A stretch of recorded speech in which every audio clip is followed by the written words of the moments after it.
In the year 2007, one company controlled half of the entire mobile phone market on Earth. Half. It was worth over $250 billion. Everyone you knew owned one of their phones. They were unstoppable, untouchable, the undisputed king of mobile. 5 years later, that kingdom was in ruins. This is how Nokia lost a $300 billion empire. How does a company this powerful, with the brand, the customers, the money, everything, collapse in just 5 years? The answer is a warning every business should fear. Stick with me, because by the end, you'll see it coming a mile away. Nokia didn't start in tech at all. It began over 150 years ago in Finland, as a paper mill. Yes, paper.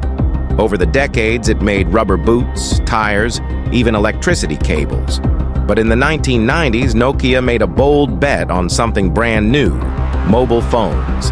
And that bet paid off beyond anyone's wildest dreams. By the late 1990s and early 2000s, Nokia phones were everywhere. They were simple, tough, and legendary for their battery life. One model, the Nokia 3310, became so famous for being indestructible that people still joke about it today.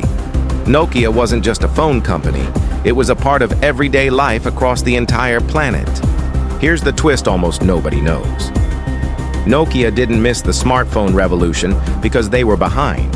They were actually ahead.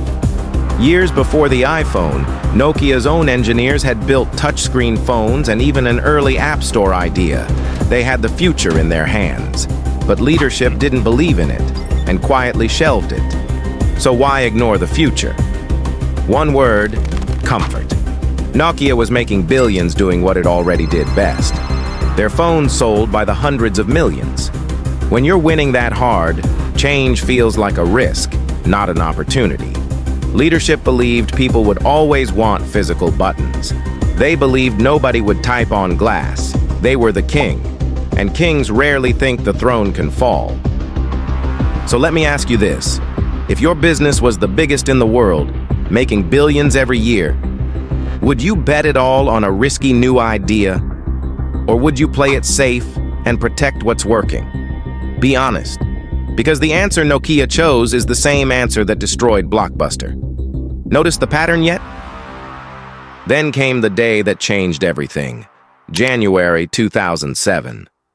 On a stage in California, a rival company unveiled a phone with no keyboard, just a sheet of glass you touched with your finger. The crowd gasped. Nokia's leaders watched and laughed. No buttons? It'll never work! That laugh would become one of the most expensive mistakes in business history. At first, Nokia wasn't worried. They still sold more phones than anyone. But quietly, the world was changing.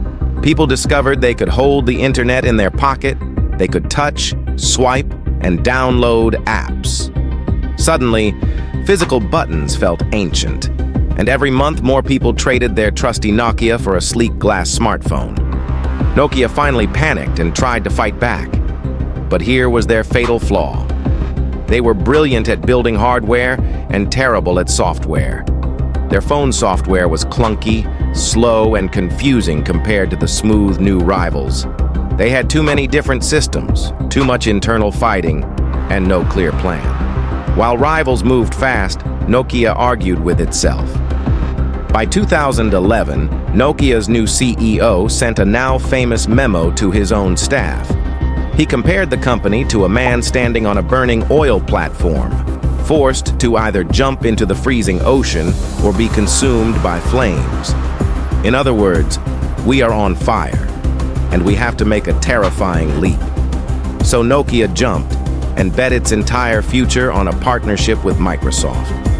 Nokia abandoned its own software and bet everything on Microsoft's phone system. It seemed logical, two giants joining forces, but it backfired.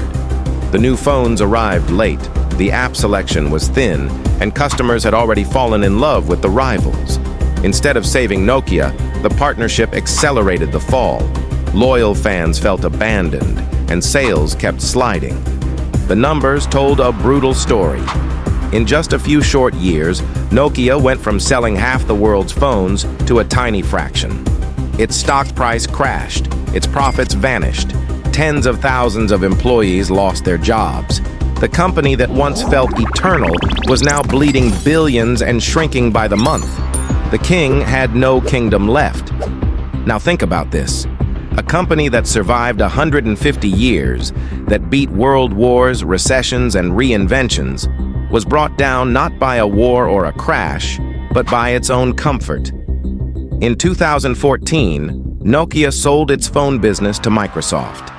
The empire that once ruled the world was effectively over. So what's the real lesson here? Here's what makes Nokia's fall so haunting. It wasn't bad luck. It wasn't a lack of money, talent, or time. They had all of it. They even had the technology first. What they lacked was the courage to abandon what was working before it stopped working. They protected the present so hard that they lost the future.